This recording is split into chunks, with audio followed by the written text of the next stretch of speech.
This discussion is entitled Tekhelet, the fundamental argument in favor of the Murex trunculus, and the reason I chose that title is because I believe that the argument that I'll present now is really the strongest presentation in favor of the fact that the dye obtained from a Murex trunculus snail must be kosher for the mitzvah of Tekhelet and for the mitzvah of tzitzit.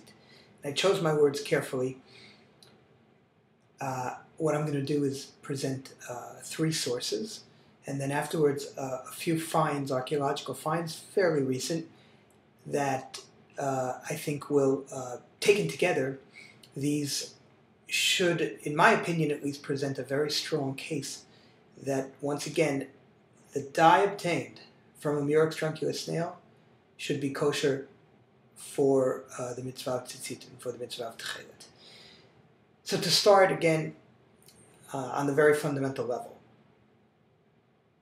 a Chilazon, which is some kind of a marine animal, is required as the source for Tekhelet. The Tosefta Menachot says that Tekhelet min ha-Chilazon kosher, the Tekhelet has to be obtained from this marine animal, the Chilazon, and of course then the question is, what Chilazon, what exactly is this animal? What's adequate for the requirements for this Chilazon, and how do we find it, and so on.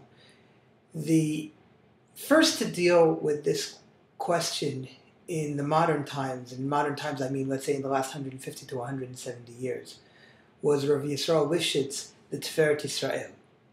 Rav Yisrael Lifshitz lived from 1782, he died in 1860, and he wrote a, I guess it was really a drasha, an extended topic that he discussed, and it's published as the Kupat HaRochlim, usually in the beginning of the Seder Moed in his Mishnayot. The Tiferet Israel, at the beginning of Seder Moed, in the Kupat HaRochlim, discusses a suggestion that was made by Wilhelm Gesenius.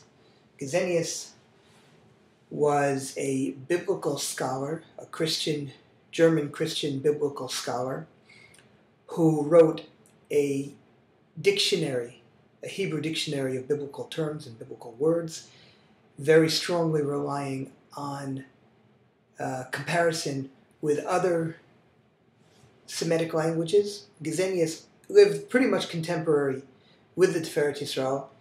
He was born in 1786 and died in 1842. Gesenius writes that the Chilazon, the source of the Tekhelet, was a type of snail, a purpura schneck, he writes in German, which is a snail which produces a purple dye. So the Tiferet Yisrael writes, "Uchein ze katav Gesenius, shehatchelet naasa midam mushal or muscle." Right. So this is what Gesenius writes. Says the Tiferet Yisrael in the Kupat HaRochlim, that Tekhelet was made from the blood or from the excretion of a mussel, hanikret purpura schneck, which is called a purple snail. Vitzovin midamo purpur, blue, and what we can obtain, the dye that we can obtain from this excretion, is a bluish purple, notele violet, close to violet in color. Vikatav od, and Gesenius also writes, shenimtza biyam ha'emtzai, it's found in the Mediterranean Ocean, the Mediterranean Sea. V'haklipa shegidela al habriya hahi tziv'o blue, and the covering or the shell of the snail is also blue. Ad kan l'shono, and this is what Gesenius writes. It says, Tiferet Yisrael hine gam b'ma shekatav shenimtzeit b'yam al gadol hu emet. And so what Gesenius writes that it's found in the Mediterranean, this is true. Kach hiviu Chazal, and he quotes the fact that that Chazal, our own tradition, agrees with this, and he quotes the Gemara in Shabbos, Daf Kafav Amud Aleph, Uchel El. Omnam, and this is a key part to the Tiferet Yisrael. However, what Gesenius writes, Shebedama chomet sovim, purple blue, that with this snail, with the excretion from the snail, we can dye a purple blue, dahainu dunkel blue, I guess that's another kind of blue in German. But zelo nishmalo. In this respect, we won't listen to Gesenius, because this goes against our tradition. Because he quotes the Gemara Menachot, where Chazal say that the color of Tekhelet is sky blue. It's the color of the sky. V'chach katav Rambam, and this is what the Rambam writes: Sheivenu shetziv'o ketor harakia neged zvichat hashemesh. The Rambam writes that the color of Tekhelet is like the color of a clear sky. V'hainu himmel blue, and this is what he says. This means sky blue, himmel blue. And therefore, the snail that Gesenius mentions here, and therefore we reject Gesenius' words, and we will not accept the fact that this particular snail is the source of the Tekhelet, the Chilazon. Now, these words that the Tiferet Yisrael writes should be kept in our minds. They should echo in our thoughts when we read later on the words of the Radziner of Gershon Henechleiner and the words of Rav Herzog also. Because this idea that Tekhelet has to be himmel blue, has to be sky blue, and therefore we reject the snail that gives us a purple blue or a violet, is going to be something that guides both the Radziner and Rav Herzog later on. Of course, the next person really to deal with the Chilazon was, of course, the great Radziner Rebbe, Rav Gershon Henechleiner, and he, in the late 1880s, went on a trek to Italy, to Naples, in order to find what he believed to be the true Chilazon. Before he went on his trek, the Radziner published a small book, a monograph called Sfune Temunei Chol. And in that book, he writes about what it is that he's searching for when he looks for the Chilazon.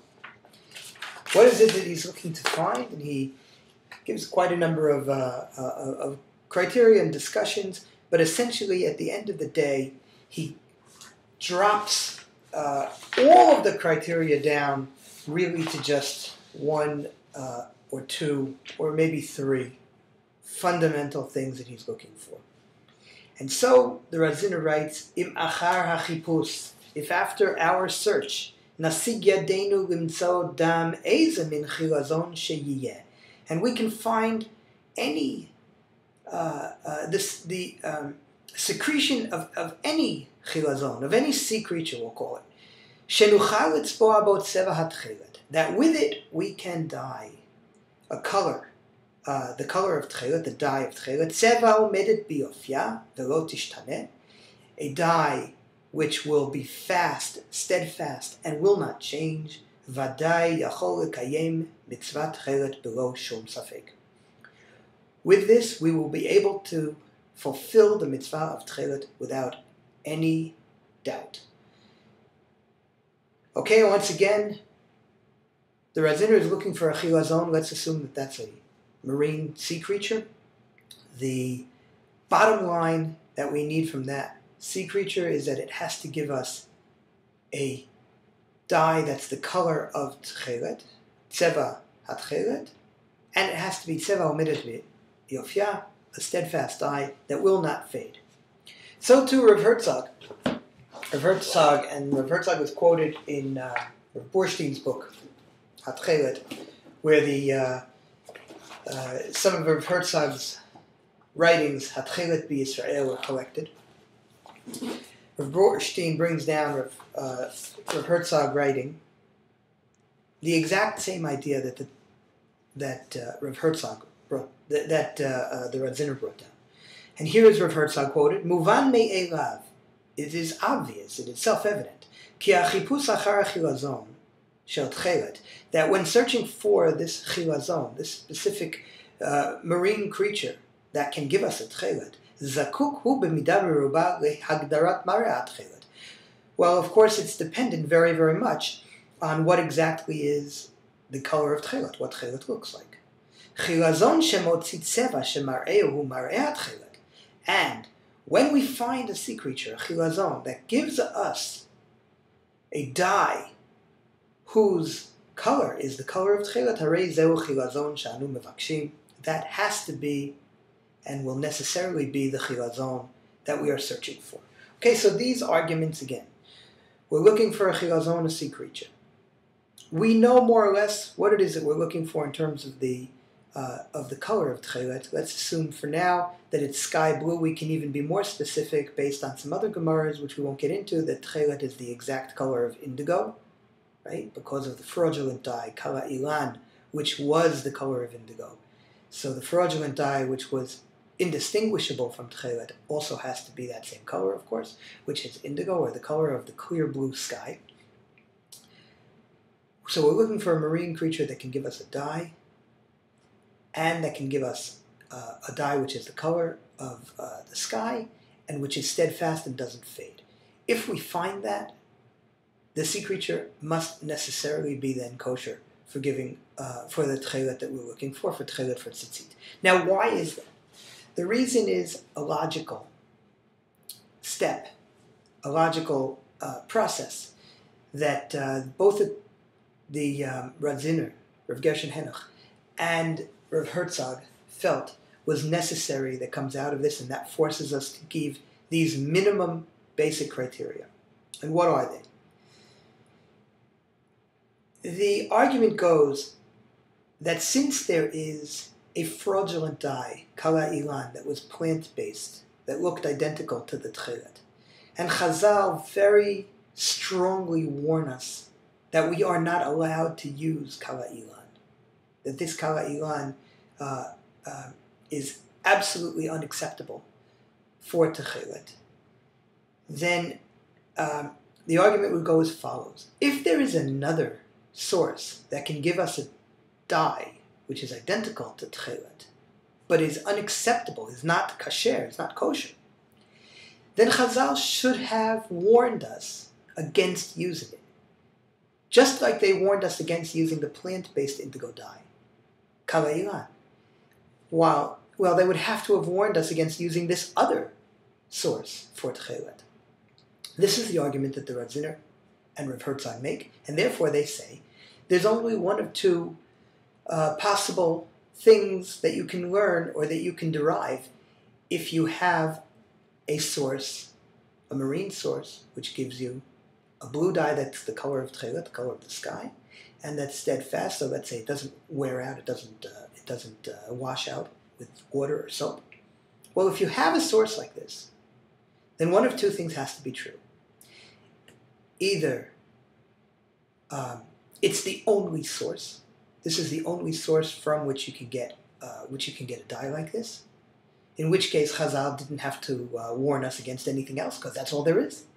There's kala ilan, of course, right? There's indigo, but that's plant-based indigo, but that's rejected. But this other source must be the only source from which you can get another dye which looks identical to Tekhelet. Or, at least, if not the only source, it is a kosher source. And once again, Chazal didn't have to warn us. Our rabbis didn't have to warn us, because this is also kosher. There may be other sources, there may be other ways that you can get it, there may be another chilazon, there may be many chilazonot, there may be many sources that give you kosher Tekhelet, but this at least is kosher because Chazal never warned us against it. That's the fundamental argument that is brought down both by the Radziner and Rav Herzog. Now you can poke holes in that argument, and you can say that if I bring you a source, let's say I bring you some fish or some other organism that lives in the ocean, and I bring that to you and I show you that it can give you a dye, and that dye is exactly the same color as Tekhelet, it's sky blue, and I show you that it makes a strong, fast dye that you can't easily wash away. Well, you can say to me, maybe Chazal never knew about this dye. You're bringing me this sea creature that lives in a strange place, right? You bring it from, I don't know what, from the Great Barrier Reef in Australia, well, Chazal never knew about that. Or I might say that, well, in order to get the dye out of it, you're doing all kinds of modern chemical processes. Maybe Chazal knew about this sea creature, but they never knew that you could dye blue, sky blue with it. In either of those cases, you could say that even though the logical argument makes sense of the Radziner and of Rav Herzog, those logical arguments make sense, but in this case they don't apply because Chazal either never knew of it or didn't know how to dye blue with it. And that's where I'd like to come in now and bring 3 more or less recent archaeological proofs that will hopefully conclusively prove that Chazal knew about the Murex trunculus snail, they knew about dyeing with the Murex trunculus snail, and they knew, or at least the ancient dyers knew, how to control the dye to produce sky blue with it. Now, just one small side point in terms of bringing archaeological proofs. Many people feel that if something is not part of the tradition, if it's not halachic, if it doesn't come from the corpus of the Jewish legal writings, then it's unacceptable as any kind of evidence in the court of halacha. And that can be debated, but that's not the issue here, because I think everyone would agree that whether something can be used as a halachic argument, I think even if that point is debated, I think everybody would agree that archaeology can be used at least to tell us what the mitziut was, what the mitzias, what the reality was. Here we're not using it to make a halachic argument, but we are using it at least to know what existed in the time of Chazal. What could they have known about? What should they have known about based on findings? And I think that everyone would agree has to be acceptable in this argument or in this discussion, this halachic discussion. It's the kind of thing, in my opinion, where it's ein l'dayan ela ma sheroa einav. The judge has to rely on the things that his eyes see. And if science or if archaeology or history or any external, we'll call it, knowledge can expand the scope of what the judge can see, then I think that is perfectly acceptable. The idea that science is always changing and that we know today what we didn't know a few years back, or who knows, in the next couple of years we may find out other things. I think that's true in a sense, and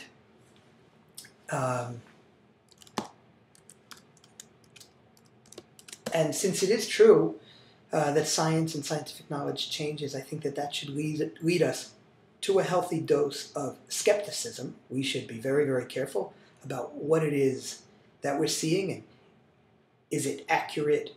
Is the data accurate? We should again be skeptical, but I think that we should avoid cynicism. Just because scientific knowledge changes, or archaeology uncovers new finds, or history reevaluates what certain things mean or meant, that doesn't mean that we should out of hand reject all science and all archaeology and all history and all secular knowledge. And I think that's clear really to everybody, or it should be clear to everybody.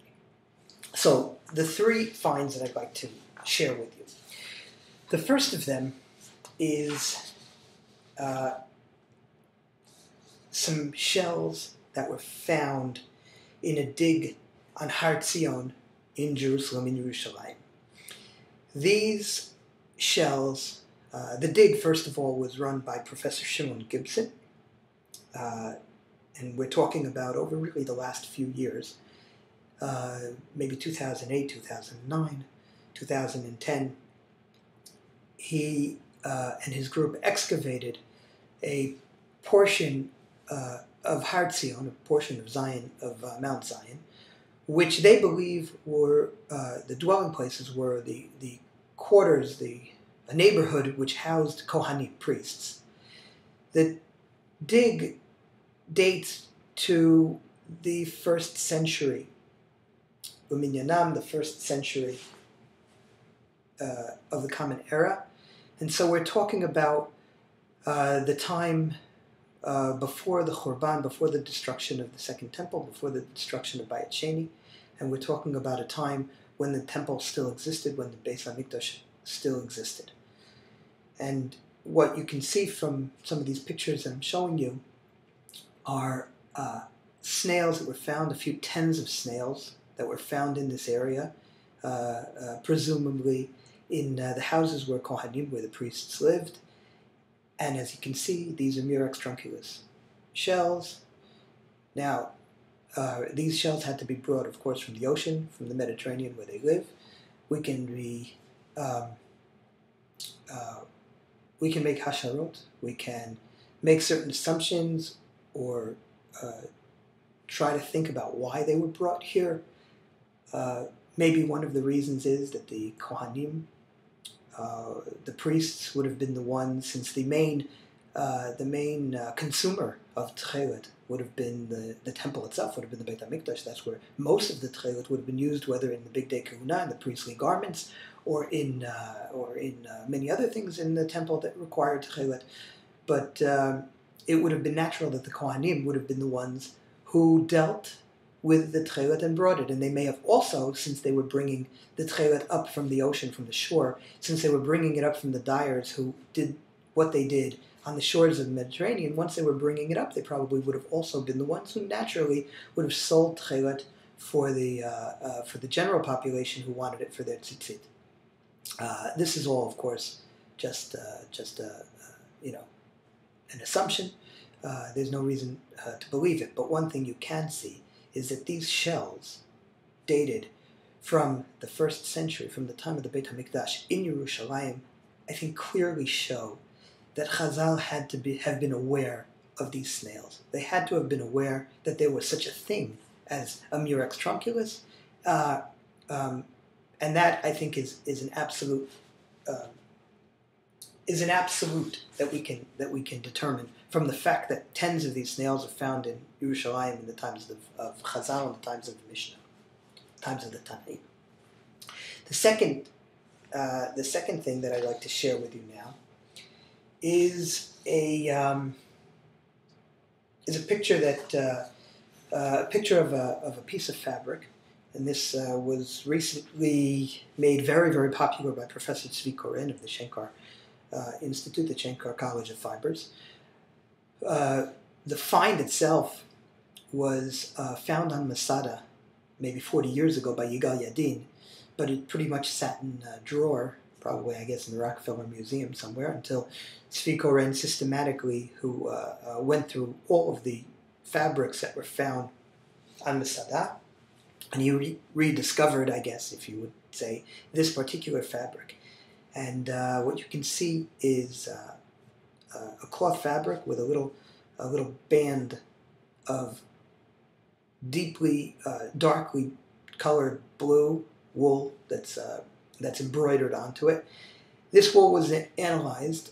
The color was analyzed. The dye was analyzed, and Professor Koren conclusively proves that it had to come from a snail, and he did that because of the presence of some brominated molecules, right? Indigo itself would not necessarily tell you whether it came from a plant or whether it came from a Murex snail, because indigo would be present in both. But dibromo indigo and monobromo indigo and some other trace elements, which can now today be determined to be present in the sample, even though they don't necessarily show up in terms of the unaided eye, right? The color can still be predominantly produced by indigo, but you can measure and detect these other elements, and you do that with very sensitive instruments, for example, a high-performance liquid chromatograph, which can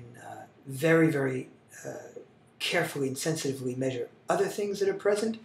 By the presence of these brominated molecules, Professor Koren can say unequivocally that this came from a snail. And in fact, he can go even one step further by the relative abundance of these different trace elements, monobromo indigo and dibromo indigo specifically, in the ratio of one to the other, he can make a good guess, at least, and it's very convincing, that you can tell what species of snail actually was used to dye this. And the three species that are usually used in the dye, in the ancient dyes, Murex trunculus, as we said, Murex brandaris, and Thais hemistoma, Professor Koren feels that this particular wool was dyed with a Murex trunculus dye. So, assuming that we accept that, we can say that this piece of fabric, which dates it's on Masada, so it dates to the Herodian times, right? King Herod, which was just around, let's say, the year 0 or the 1st century BCE. And we'll give it a time range maybe of another 100, 150 years even to Bar Kokhba. But at least in that time period, somewhere between the 1st century BCE and the 1st or 2nd century CE, it is absolutely clear that wool dyed with Murex trunculus exists in Israel, in ancient Israel, and so that's the second piece of the argument that I'd like to prove. The third comes from a very, very interesting find, which comes from the border of the four-way border of Mongolia, Kazakhstan, Russia, and China. In an area just in southern Siberia called the Altai Mountains. This find is a saddlecloth that was uncovered in a kurgan, in a burial mound of a prince of the tribes known as the Scythians. We don't know a lot about the Scythians. They were a warlike tribe, and they were probably the forerunners or the ancestors of the Huns. And in any event, uncovered is this beautiful saddlecloth that was buried along with the prince. The pattern on the saddlecloth is Babylonian, so it was probably manufactured in Babylonia, and this dates to the 4th or 5th century BCE. Very, very old. We're talking about 2,500 years ago, 2,500 years ago. The analysis that was done by the Russian team shows that both the purple in the center of the pattern, in the center of the saddlecloth, and the sky blue color along the edges both come from Murex snails that, of course, must have been obtained in the Mediterranean. So we've got these dyes, purple and blue, that are coming from snails along the Mediterranean shores. Somehow or another, they make themselves to Babylonia, where in Bavel they are manufactured into this beautiful saddlecloth, and then the next thing we know about them is they show up in this burial mound from a Scythian prince who lived on the steppes of Central Asia and was buried in the Altai Mountains. Now, what we can prove from this is, if you look very carefully at the beautiful, beautiful blue, sky blue around the edges, that the dyers 2,500 years ago already knew how to control the dye process with the snails so that they could make a sky blue from it. Now, those are the things that I think we can prove from these 3 archaeological finds.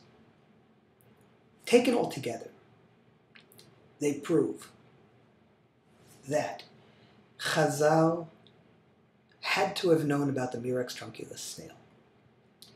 Chazal had to know that the Murex trunculus snail was being used to dye wool in Israel. That we can see from the fabric on Masada. And thirdly, the ancient dyers knew very, very well how to control the hues and colors that they could get out of the various Murex snails, and they could produce with it a deep purple dye, or they could produce with it a sky blue dye, depending on what their needs were and what they wanted. Taking all of those things together would clearly, in my opinion, say that the way that we wanted to knock out the proof from the Tiferet Yisrael, from the Radziner and from Rav Herzog.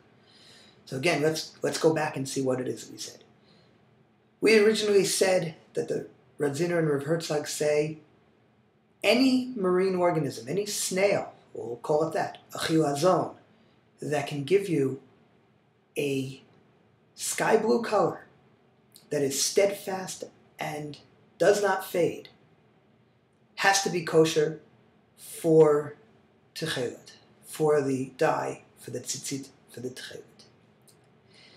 We said maybe you could argue that Chazal didn't know of it, or maybe you could argue that Chazal, that the dyers didn't know how to dye a blue with it. Maybe we know how to do it today, but they didn't know about it in those days. That clearly cannot be the case in the instance here of the Murex trunculus. Chazal had to know about it. The dyers knew how to use it to make blue. And therefore, the arguments presented by the Radziner and Rav Herzog stand very, very, very firmly that the Murex trunculus is a dye which gives you a sky blue dye, exactly the same color as indigo kala ilan, cannot be distinguished. And at the same time, it's a steadfast dye.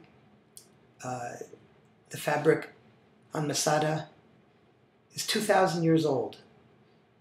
Had no particular care given to it. It sat there on a windswept mountain in the middle of the desert for 2,000 years, and as you can see, the color is just as beautiful as the day it was dyed. We have the fabric from Pazyryk, from the Scythian warrior, that was made in Babylonia 2,500 years ago, and still retains its beautiful, beautiful luster. In my opinion, that's, I think, something that qualifies as a steadfast and long-lasting dye that does not fade and does not rub away, no matter what the exposure is. Given both of these things, I think it's clear that at least, according to the Radziner and Rav Herzog, the Murex trunculus dye has to be kosher for Tekhelet. Now, you can argue with the Radziner, you can argue with Rav Herzog, you can say that they did not, that they're this criteria, there are other things, maybe you need other things. The Gemara has, the Talmud has many, many, many other things that it talks about when it talks about the Chilazon, when it talks about Tekhelet, and it says that this is case, and that here you can find the Chilazon and many, many other things. And we could argue, one could argue at least, that you have to fulfill other conditions. Rav Herzog and the Radziner are not being completely they're not completely saying that listing all of the other characteristics that you would have to find in the Chilazon. That may be true. You can argue with Rav Herzog, you can argue with the Radziner. You can claim that the Rambam would have said differently, or that the Gemara would have said differently. But I think that the basic argument that I'm saying here, and that's why I called this discussion the fundamental argument, at least according to the Radziner and Rav Herzog, at least according to the passages that I've quoted from them, and according to the logic that they present, in terms of Chazal that Chazal would have had to warn us if this Murex trunculus was not kosher for Tekhelet. Just like they warn us against Kala Ilan, they would have had to warn us not to use this Chilazon. Hey, there's a Chilazon there in Yerushalayim that people have. There's a dye industry on the coast. We know that people are using it to dye blue, and we know that it looks exactly like Tekhelet. If Chazal knew all of that and didn't warn us not to use Murex trunculus Tekhelet, it means clearly, at least according to the Radziner and Rav Herzog, that this Chilazon was also acceptable for Tekhelet, and it would have been kosher for Tekhelet. I don't think I can see how you can get around that particular argument. And once again, I would certainly welcome any comments, feedback on this presentation. Feel free to be in touch with me, Baruch at Tekhelet.com, Baruch at Tekhelet.com.